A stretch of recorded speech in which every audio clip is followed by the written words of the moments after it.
рӯзҳои 7 ва 8 январи соли 2022 дар вилояти Намангони ҷумҳурии Ӯзбекистон мусобиқаи кушоди ҷумҳуриявӣ оид ба панкратиони муосир доир гардид, ки дар он ба истиснои мизбонон варзишгарон аз кишварҳои Қазоқистон, Қирғизистон ва Тоҷикистон ширкат намуданд. Иштирок ва қувваозмоии варзишгарони навраси тоҷик дар ин мусобиқаи сатҳи баландро даъвати Федератсияи панкратиони муосири ҷумҳурии Ӯзбекистон таъмин намуд. Амрулло Холмирзоев, яке аз варзишгарони тоҷик, дар мусобиқаи мазкур дар вазни 50 килограмм ба рақиби худ зафар ёфт.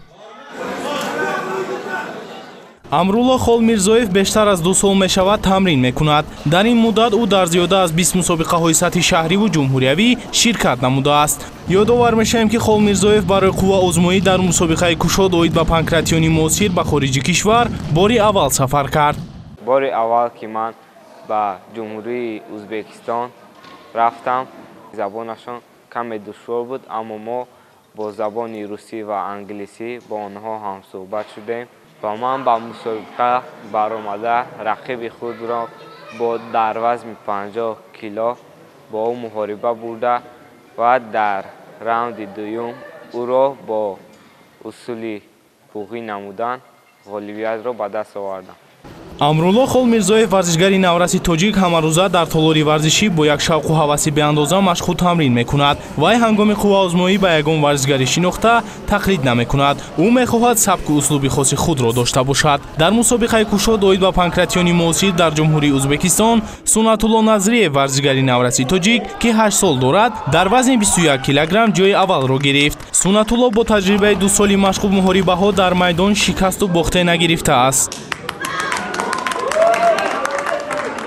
من در همین 2 سال در 12 مسابقه اشتراک کردم.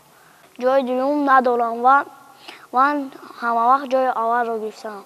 من با استادم بر مسابقه جمهوری ازبکستان رفتم. من در آن مسابقه سزاوار جای اول شدم.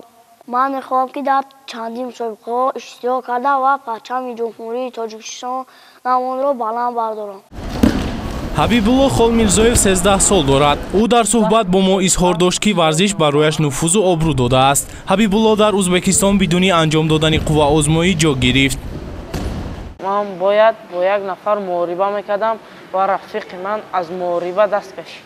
дар дилаш тарс ҷо шиду аз муҳориба бо ман даст кашид ва ман ҷои аввалро ишғол кардам дар вазни 53 килограмм. варзишгари навраси тоҷик Ҳабибулло Холмирзоев муддати 2 сол дар зиёда аз 10 мусобиқаҳои сатҳи ноҳиявӣ ва ҷумҳуриявӣ ширкат намудааст. Иштирок дар мусобиқаҳои варзишӣ барои рушди варзишгарон таҷриба мебошад.